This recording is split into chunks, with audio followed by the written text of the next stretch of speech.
Good evening all of you and welcome to today's daily test paper discussion. आज हमने conduct किया था daily test paper number 68 for NDA और इस particular video में we are going to discuss the questions of this particular paper.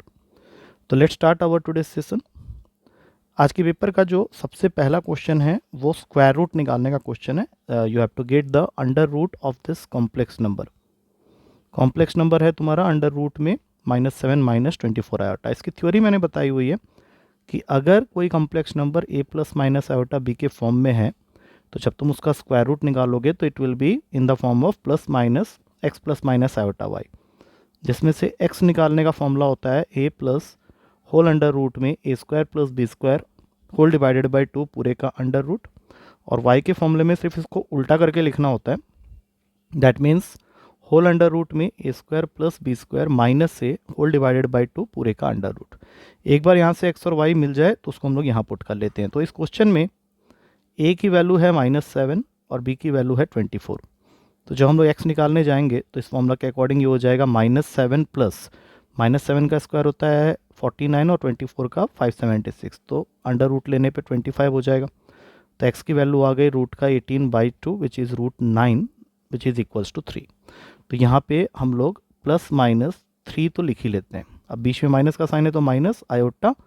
अब तलाश करते हैं y की, तो इसको ठीक उल्टा करना है। 25 माइनस ऑफ, अब a -7 है तो यहाँ -7 आ जाएगा। तो ये बन जाएगा रूट का 32/2 दैट इज़ रूट का 16 दैट इज़ 4। तो तुम्हें x और y मिल गई है। x की वैल्यू है 3, y की वैल्यू आई है 4। तो हमें निकालना है क्वेश्चन में x square plus y square. तो 3 स्क्वायर प्लस 4 स्क्वायर करेंगे तो आंसर हो जाएगा 25, जो कि अवेलेबल है बी ऑप्शन में। अगला क्वेश्चन है, तुम्हें लोगारिथमिक इक्वेशन दी हुई है, इसके नंबर ऑफ सॉल्यूशन निकालने। तो सबसे पहले स्टेप में लेफ्ट हैंड साइड में जो भी है उसको हम लोग फॉर्मूला लगा के, that formula is log a base b is equals to log a by log b के फॉर्म में लिखेंगे तो ये log x-1 अपॉन log 4 हो जाएगा।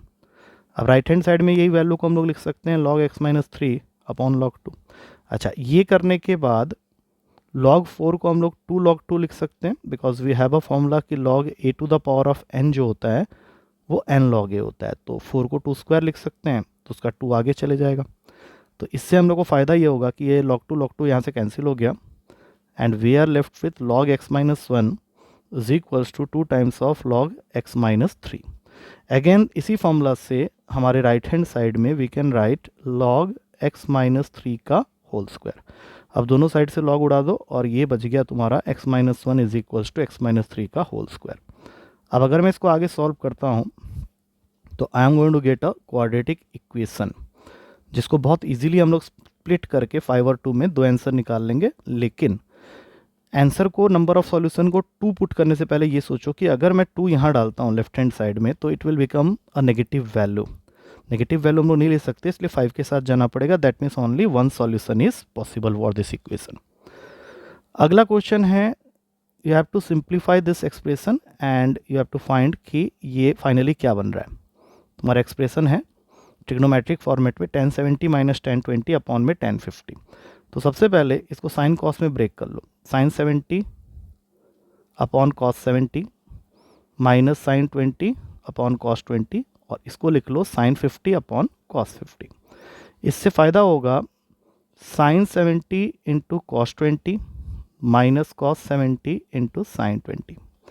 नीचे में बचा sine 50, sorry cos 70 into cos 20, और ये ऊपर जाके बन जाएगा कॉस 50 अपॉन साइन 50।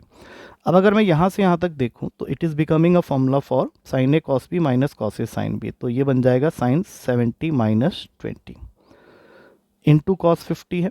अब नीचे वाले सारे टर्म्स को देखते हैं तो यहाँ पे है cos 70 into cos 20 into sine 50। अब साइन 50 के साथ कैंसिल हो गया।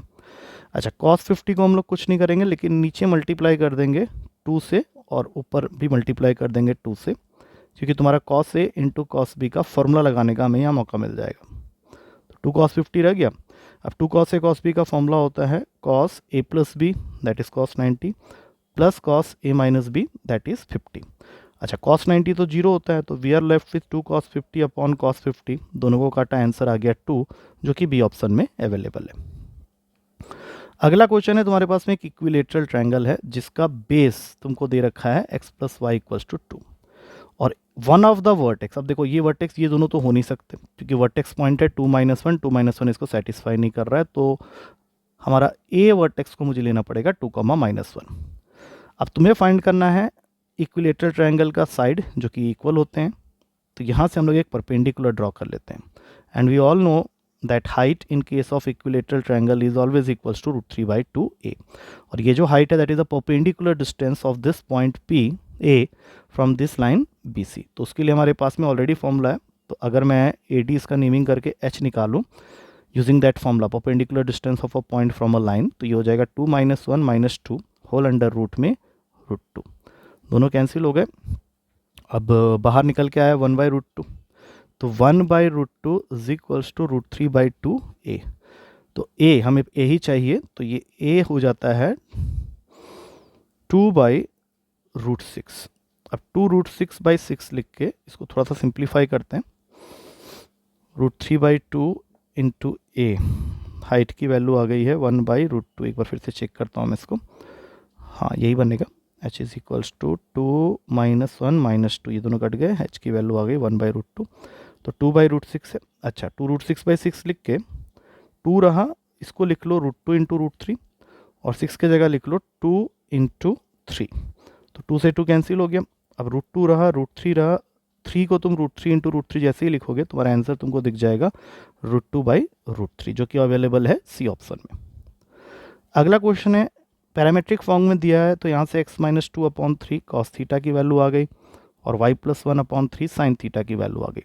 दोनों को स्क्वायर करके ऐड कर देते हैं क्योंकि cos square theta plus sine square theta 1 होता है, तो यहाँ से आ जाएगा x - 2 का होल स्क्वायर प्लस y + 1 का होल स्क्वायर इक्वल्स टू 9। और अगर हमें स्टैंडर्ड फॉर्म पता है तो स्टैंडर्ड फॉर्म के हिसाब से तुम्हारा इक्वेशन सर्कल का ये होता है जिसमें h और k सेंटर होता है। तो अगर इस क्वेश्चन में हम लोग इस इक्वेशन को देखें तो सेंटर हो जाता है 2, x coordinate is 2 but y coordinate is -1, that means B is the correct answer. अगला क्वेश्चन है हाइपरबोला की इक्वेशन निकालनी है जिसमें कंजुगेट एक्सिस जो कि 2b होता है उसकी वैल्यू दे रखी है 5, दैट मीन्स b हो गया 5/2 और b² हो जाएगा 25/4 and distance between the foci that is 2c वो 13 दिया है, तो c की वैल्यू हो गई 13/2 और c² a² प्लस b² के इक्वल होता है, तो यहाँ से आ जाएगा 169/4 is equals to a² plus 25/4। अब यहाँ से सॉल्व करके a² की वैल्यू आ गई 144/4, पहले हमने b² निकाला ही हुआ है। अब हाइपरबोला की इक्वेशन लिखते हैं, तो ये 144 ये 4 माइनस y² 25 ये 4 इक्वल्स टू 1। अब यहाँ से x²/144 माइनस y²/25 हो गया 1/4 के इक्वल, एलसीएम लेंगे 3600 आएगा, यहाँ पे 25x², यहाँ पे 144y² इज इक्वल्स टू 1/4, तो फाइनली आंसर हो जाता है 25x² minus 144y² is equals to 3600/4 जिसको काट के मिलता है 900। अब चेक कर लेंगे, पहला ऑप्शन तुम्हारा बिल्कुल सही आंसर है। अगला क्वेश्चन तुम्हारे पास में कर्व की इक्वेशन दी रखी है y equals to x cos log x और इसके लिए जो नॉर्मल है that is parallel to the line 2x minus 2y equals to 3।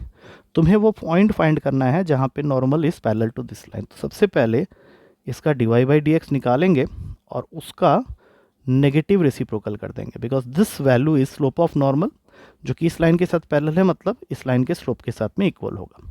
तो dy/dx इसका निकालने के लिए we have to apply product rule, x into 1/x plus log x, दोनों कट गए। अब इसको उल्टा करके negative reciprocal -1/1 plus log x is equals to 1। अब यहाँ से आएगा -1 is equals to 1 plus log x, तो लॉग x की वैल्यू हो गई -2, x हो गया मेरा e की पावर में -2, मतलब x कोऑर्डिनेट तो मुझे मिल गया। अब इसको उठा के सीधा कर्व की इक्वेशन में पुट कर देते हैं, तो y इक्वल्स टू e की पावर में -2 लॉग e की पावर में -2, -2 आ गया सामने और लॉग e हम लोग को पता है 1 होता है, तो हमारा x कोऑर्डिनेट आ गया है e की पावर -2 और y कोऑर्डिनेट है -2 e की power -2, that is D option is the correct answer. अगला क्वेश्चन है fx की वैल्यू दे रखी है 1 plus x² 2 plus x³ 3 ... plus x to the power of 100/100। तुम्हें f' करना है और वहाँ पे f' की जगह 1 पुट करना है। तो इनको जब भी तुम सॉल्व करोगे, जैसे x इसका तो 0 ही हो गया, x का 1 होगा, इसको डेरिवेटिव करने पे 1/2 इंटू 2x आ गया, इसको डेरिवेटिव करने पे 1/3 इंटू 3x² आ गया, इसको डेरिवेटिव करने पे 1/100 इंटू 100x की पावर 99 आ गया। लेकिन x की जगह 1 डालते ही ये सारे के सारे वैल्यूज़ 1 में कन्वर्ट हो जाएंगे। That means 1 is added up to 100 times. तो आंसर हो गया इसका 100, जो कि बी ऑप्शन में अवेलेबल है, क्योंकि 1 को 100 बार ऐड करोगे तो 100 ही आएगा। अगला क्वेश्चन है, तुम्हें ग्रेटेस्ट वैल्यू बतानी है इस फंक्शन की, और ये जो भी फंक्शन है वो है x+1 whole raised to the power of 1/3 minus x-1 whole raised to the power of 1/3। तो एफ डैश निकालेंगे x और 0 के इक्वेट करेंगे। तो अगर तुम इसका एफ डैश x निकालते हो तो ये बन जाएगा 1/3 x+1, नेगेटिव में -1/3 हो तो उसको नीचे ले आया मैं, और यहाँ पे भी सेम काम करूँगा, इसको भी नीचे ले आया। तो अगले स्टेप में एलसीएम लेने पे ये बन जाएगा x-1 पूरे के पावर में 2/3 माइनस x+1 पूरे के पावर में 2/3 इक्वल्स टू 0। यहाँ से मिलेगा x-1 के पावर में 2/3 इज इक्वल्स टू x+1 के पावर में 2/3 which is possible only for one value of x that is 0, जो कि इस इंटरवल में भी है। अब fx की वैल्यू निकालनी है मैक्सिमम वाली, तो इस 0 को यहाँ पुट करेंगे। 0 को यहाँ पुट करते ही तुम्हारी वैल्यू आ जाती है 1 के पावर में 1/3 माइनस -1 के पावर में 1/3। तो ये तो 1 ही रहेगा, यहाँ से माइनस आएगा जो कि 1 + 1 इसको बना देगा 2। So greatest value is B, that is 2। अगला क्वेश्चन है, तुमको डेरिवेटिव करना है, फंक्शन है tan inverse x² + y² equals to a। तो यहाँ से पहले निकाल लेते हैं, x² + y² हो जाएगा tan a। अब इसका डेरिवेटिव हो गया 2x + 2y dy/dx is equals to 0। 2 common लेके उड़ा दिया वहाँ से, x + y dy/dx की वैल्यू आ गई 0, y dy/dx हो गया -x और dy/dx की वैल्यू हो गई माइनस का x/y। अब आप ऑप्शन में देखें तो ये ए ऑप्शन में अवेलेबल है, so A is the correct answer. So I hope with this we come to the end of the discussion of this particular paper. सारे सॉल्यूशंस एक बार अच्छे से देख लो, and if you still find any difficulty you can ask me in the class. कल मिलते हैं नेक्स्ट पेपर के डिस्कशन के साथ। Till then take care and thank you to all of you.